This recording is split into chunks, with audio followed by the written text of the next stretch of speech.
Yeah. And guess what, Mr. H? Tagged out, dude. Yeah.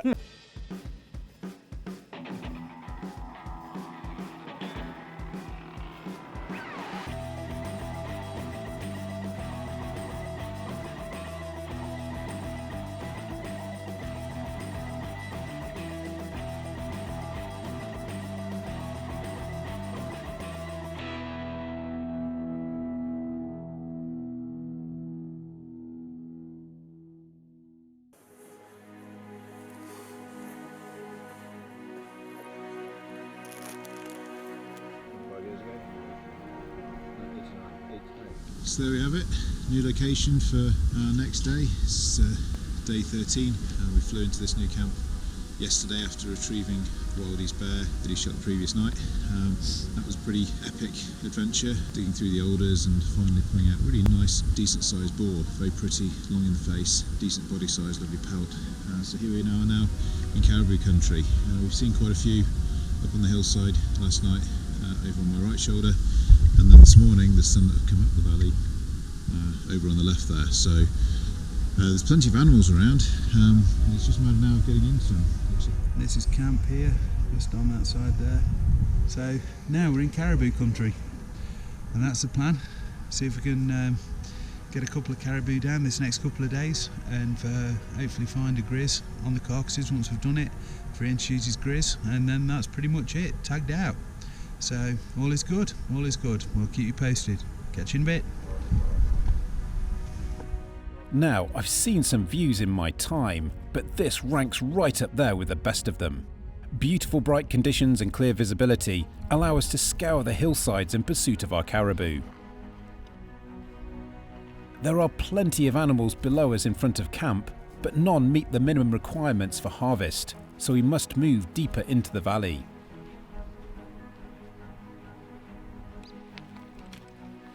From this ridge, the entire valley opens up in front of us, and we spot a couple of mature bulls that are legal to harvest. There's this one, and then there's another one that's longer. Yeah.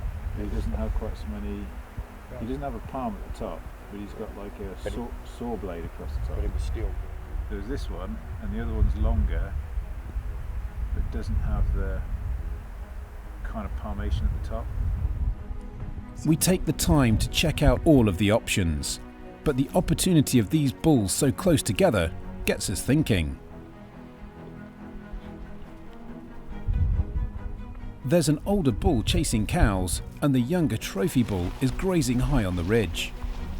Oh, look at that.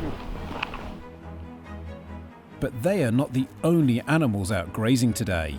Wildy's eagle eyes have spotted a beautiful mountain grizzly feeding on a berry patch high on the side of the mountain.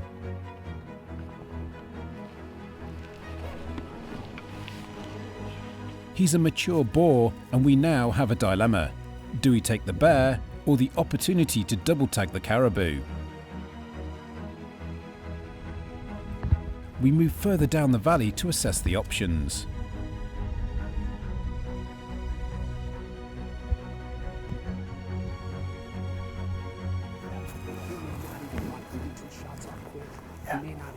This is our best bet, mate. After a little deliberation, we opt to go for the caribou. But as we move forward to make our final approach, the ground drops away into a deep canyon with near vertical sides. Frustratingly, we can see the bulls calmly grazing on the far side, but we need to find another approach. Then all of a sudden... Oh, he's coming down. He's coming down. He's coming down. What? He's coming down. What do we do, crossing it onto that ridge? If we can get to that right there, we're golden. That's 75 yards. Yeah. The grizzly bear is now on a collision course with our current position. We move quickly to get set up ready for the shot. Within no time the grizz is in the meadow below us, and I have just moments to make the shot. Steve backs me up immediately, with both shots connecting perfectly. But these are tough animals. I follow up with a running shot, and the boar is down. Oh, buddy, that's how it works, my man. Good stuff. It's good stuff. Absolutely He phenomenal. is some bear. He was grazing up on the barrow. He's right up on the side of the mountain there. He didn't look like he was coming down, and then all of a sudden, Down he comes. he makes his way down. He cleared some serious ground to get down here, 400 or 500 yards in the space of a couple of minutes. The caribou that we were stalking into, They've not moved a muscle. they haven't moved at all, so they're still over there. In They fact, still I seem think pretty another happy. younger bulls come and join the two that we were after. Yeah, maybe they were admiring the show. Yeah, yeah. Maybe that's what it was. They're like fireworks. So as you would have seen there, myself and Steve had an agreement when we're coming to hunt dangerous game. It's really important that we put those anchoring shots in and that we take the bear down as quickly and as humanely as possible. It's better for the animal and it's also much safer for us. I'd recommend anybody out there, if you are hunting wilderness, you are hunting big game in dangerous game country, whether it's a moose, whether it's caribou or even the bear itself, always make sure you put those insurance shots in. It's just the right thing to do. I hear too many stories of people who nearly got a bear or who nearly got an elk who didn't put that shot in, and too busy admiring their handiwork and then didn't put the animal down humanely as it needs to happen. But overall so far, fantastic hunt. Yeah, it's been a fantastic trip. And we're not Everything's finished been yet. good. No, we're still going. We're still going.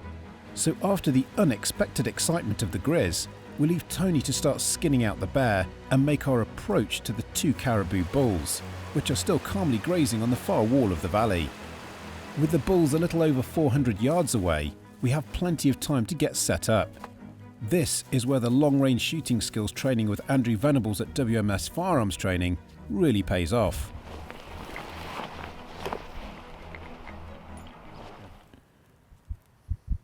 Ian, Yeah. take him.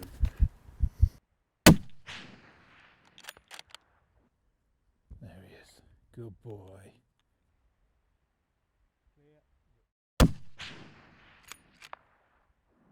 Do you want me to take him, Wildy?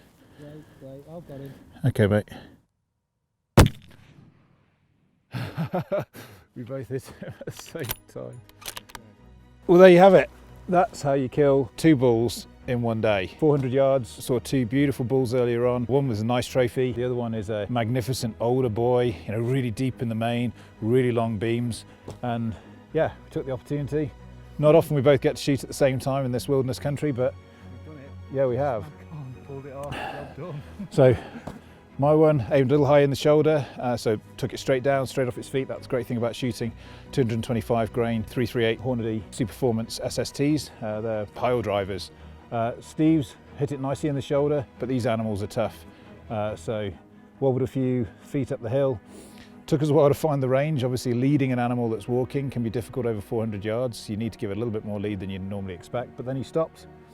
Gave us both a chance and we shot simultaneously, and there's no getting up from 405 grains of Hornady Superformance SST. So an epic day. Beautiful Grizz, a fabulous morning and sunshine here in the valley. Lots of different options for us to choose from as well. It wasn't really clear cut which way we were going to go, but I'm glad that we went this way because we've got all three animals. We've got a lot of work to do. We've got a grizzly bear to skin out. We've got two beautiful caribou to pack out. That'll take the rest of the day, probably all of tomorrow as well. I think I've got it in me. Iron Man, right? Oh, you hear it. You know it, buddy. Good stuff. Right, let's get to work. Nice shooting, Tex. Yeah, and you, bud. That'll do. Well done. Good shooting.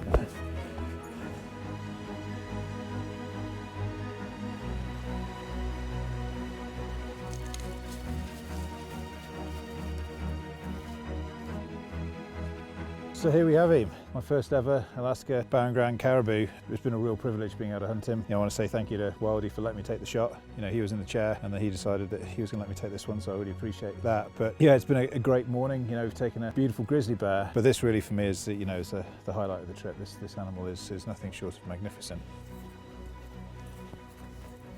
Well, congratulations, mate. Cheers, buddy. Second half of the double team. I took him with Blaser R8 and 300 Win Mag. The first shot was a little bit low, I think.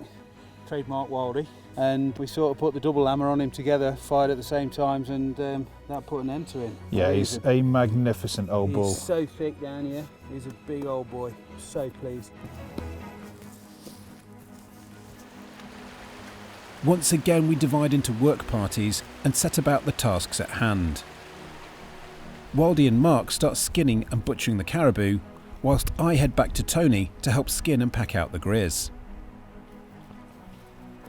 Whilst our Mystery Ranch backpacks have provided incredible service for the trip, Mark's Alaska Gear frame pack is the ideal tool to pack out meat and skins.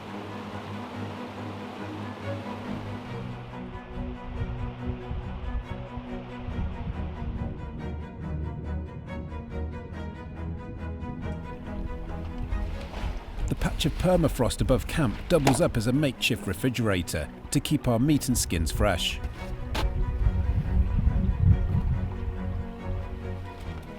As the sun descends behind the mountains, we reflect on a once-in-a-lifetime day in the wilderness and look forward to another busy day of packing ahead.